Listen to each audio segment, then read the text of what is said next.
Prince Harry has been accused of looking hypocritical by a royal commentator for alleging that the Daily Mail's publisher breached his privacy after creating so much content that invades other people's privacy himself.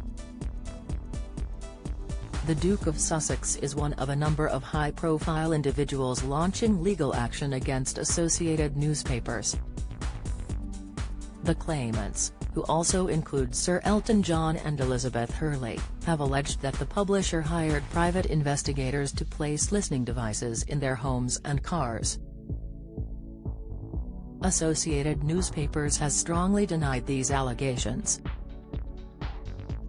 Royal and showbiz reporter Kinsey Schofield suggested that this looks a bit rich from Prince Harry given that he was willing to share vast amounts of private details about his family's life with the public in the Netflix docuseries Harry and Meghan and in the bombshell tell-all memoir Spare.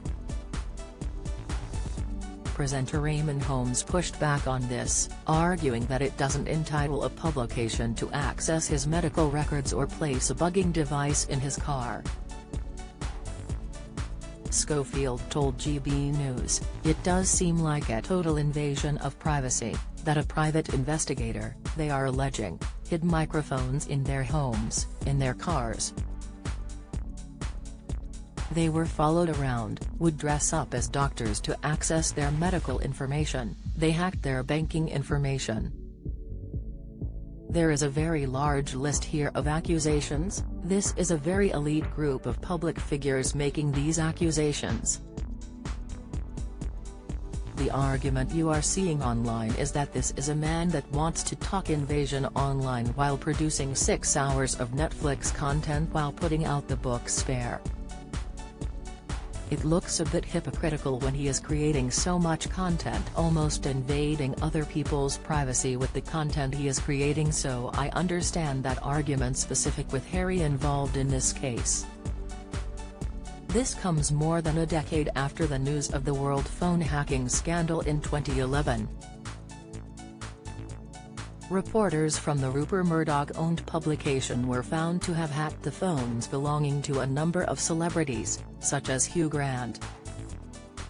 It came after the paper was exposed for illegally accessing the voicemails of murdered schoolgirl Millie Dowler.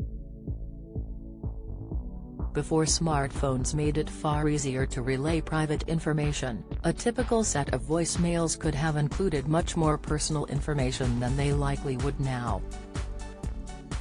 Don't miss. Putin sent warning as U.S. bombers flanked in skies over Europe. Latest, North Korea threatens World War III as it calls nuclear row declaration of war. Latest, meteorologist collapses on live TV in frightening early morning moment. Latest, later, the Lucen inquiry into press ethics hauled the tabloids into the coals.